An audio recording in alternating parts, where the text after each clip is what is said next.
Kasih karunia dan damai sejahtera Allah, itulah yang memelihara hati dan pikiranmu sekalian di dalam Kristus Yesus Tuhan kita. Amin. Saudara-saudari, firman Allah untuk kita hari ini terambil dari Roma pasal 9 ayat 20. Siapakah kamu, hai manusia, maka kamu membantah Allah?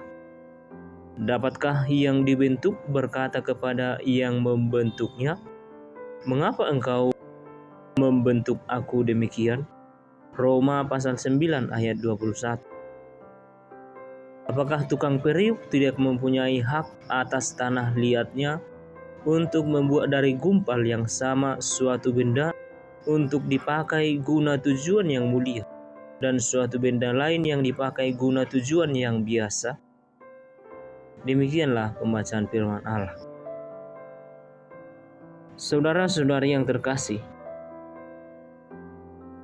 kita adalah ciptaan Allah yang paling mulia. Manusia adalah ciptaan Allah yang paling mulia dari segala ciptaan. Allah yang membentuk kita segambar dan serupa dengan Allah. Itulah yang dikatakan dengan imago Dei. Sungguh, kita tidak dapat memprotes apapun yang terjadi pada kita sekarang atau apapun yang kita alami saat ini, sebab segala sesuatunya adalah atas sepengetahuan dan atas seizin hak pencipta. Oleh sebab itu, hendaklah kita harus mensyukuri bagaimanapun bentuk kita pada saat ini. Namun kalau kita lihat pada saat ini, banyak orang yang tidak merasa bersyukur dengan apa yang dimiliki pada saat ini. Ada yang lebih condong memperbaharui atau mempercantik diri dengan segala hal hanya untuk menjadi lebih menawan atau lebih menarik dilihat orang. Bahkan ada yang mengganti jenis kelaminnya hanya untuk kesenangan pribadi. Sesungguhnya itu adalah pelanggaran terhadap kehendak Allah. Saudara-saudari, ingatlah, segala sesuatu yang terjadi pada kita, baik susah maupun bahagia, sebenarnya kita harus selalu bersyukur kepada Allah.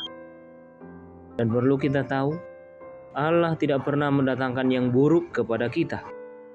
Dan Allah tidak pernah merencanakan yang tidak baik terhadap kita umat ciptaannya.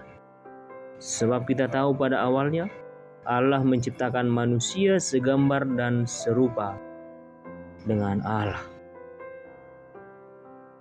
Sama halnya dengan kata lain, di mana ada periuk atau belanga, kurang puas dengan apa yang diputuskan dan dibuat oleh sang tukang periuk. Dari tanah liat yang sama, tukang bisa saja dan berhak menciptakan sesuatu yang mulia atau yang kurang mulia. Tetapi lihatlah, tukang periuk berhak membuat periuk kecil atau besar. Oleh karena itu, sungguh sangat mulia jika Allah menciptakan kita segambar dan serupa dengan dirinya. Berarti kita harus menyerupai karakter Allah. Kita harus sama memiliki hati yang baik, yang rendah hati, seperti Yesus Kristus. Terkhusus, kita harus memiliki kesetiaan yang sama seperti Yesus Kristus. Meskipun harus mengalami kematian karena kita, tetapi Yesus tetap setia untuk menjalankannya. Saudara-saudari, kalau bangsa yang sudah dipilih untuk mendapatkan kemuliaan namun tetap mengeraskan hati, janganlah heran kalau yang tadinya bukan umat malah diberi peluang untuk dijadikan umatnya. Dengan mengutip nubuat Hosea dan Yesaya, Paulus hendak mengingatkan warga jemaat di Roma bahwa yang bukan umat Allah diangkatnya menjadi umatnya, tetapi orang Israel yang adalah umat pilihan Allah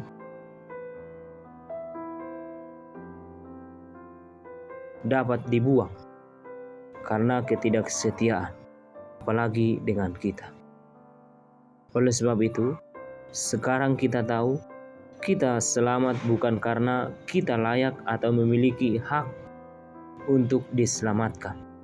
Dan itu bukan hasil usaha kita, tetapi keselamatan itu semata-mata anugerah Allah. Panggilan kita saat ini adalah memelihara keselamatan kita masing-masing. Allah telah memberikan keselamatan kepada kita, maka hendaknya kita memelihara anugerah itu melalui iman kita yang selalu berbuah dengan baik. Sebab orang yang mengabaikan keselamatan itu adalah orang yang dengan sesuka hatinya mengambil keputusan untuk masuk neraka. Oleh karena itu, mari semua mensyukuri anugerah Allah. Tidak ada yang dapat kita protes kepada Allah. Cukup syukuri dan kita nikmatilah. Dan tetaplah setia kepada Allah, sebab Allah selalu merencanakan yang baik bagi kita. Kiranya kasih setia Allah Bapa, Anak, dan Roh Kudus memelihara dan menolong kita semuanya. Amin.